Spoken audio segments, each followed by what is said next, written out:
You have to understand ang present situation niya.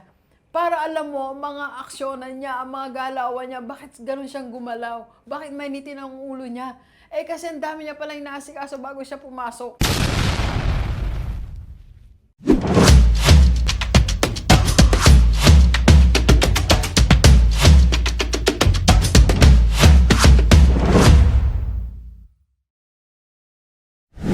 Delivers, huwag puro marketing at pagpapaganda ng produkto ang maging focus mo. Okay? Let's go. Let's go. Alam niyo, as a business owner, I realized na meron tayong isang mistake na ginagawa. Nagiging focus natin masyado ang marketing at paano gumanda ang produkto natin. Alam niyo, na-experience ko rin po yan sa aking paglalakbay, sa journey ko as an entrepreneur for how many years. Nag-focus ako sa marketing, nag-focus ako masyado sa aking produkto. Okay? So, may mga ibang bagay tayong naiiwanan na napakalaga.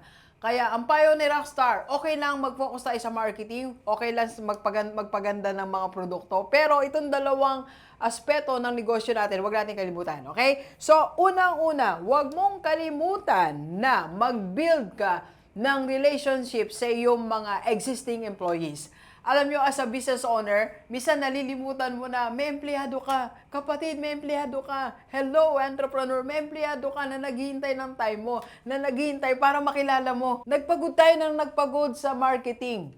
Nag-meeting tayo ng nag-meeting sa napakagandang produkto, pati packaging, ang tagal natin ginagawa. Pero nalimutan natin na meron tayong mga empleyado na may pangangailangan. That you have to build relationship. So, unang-una, kailangan meron tayong time. Alam nyo, intentionally, kausapin ng mga empleyado natin. Intentionally, magbigay tayo ng mga 2 to 3 minutes. Malaman mo man lang na siya pala ay single. Malaman mo man lang na nasa abroad pala yung asawa niya. Malaman mo lang na may 3 pala siyang anak. Malaman mo man lang na kapapanganak pala ng asawa niya. So, give time, and second, you have to understand ang present situation niya. Para alam mo, mga aksyonan niya, ang mga galawan niya, bakit ganun siyang gumalaw? Bakit mainitin ang ulo niya?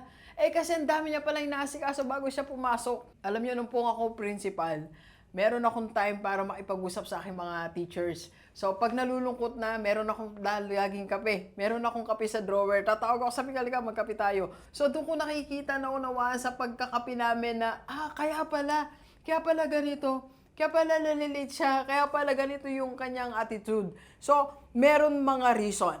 And third, you have to build relationship para alam mo din ano yung mga ilo-launch mong program.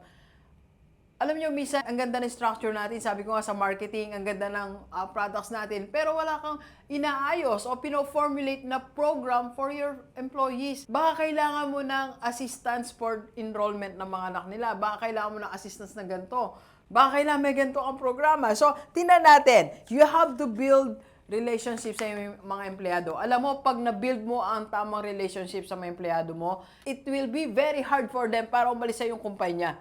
Alam nyo kaya madali tayong iwanan kasi hindi mo naman sila kilala eh. Alam nyo, nung nag-resign ako, it was very hard for me. Mahirap mag-desisyon kasi naging close ko naman yung president namin eh. 15 years. 15 years na minsan nag-uusap na rin kami. It's not only about work, it's also about family, about different things. So, mahirap para magpaalam sa'yo ang isang empleyado mo kung meron kayong maayos na relasyon. Kaya madali kang iwanan, di kayo nagkakakwentuhan eh. Subukan mo maipagkwentuhan. Subukan mo tulungan ang empleyado mo. Hindi ka iiwan yan.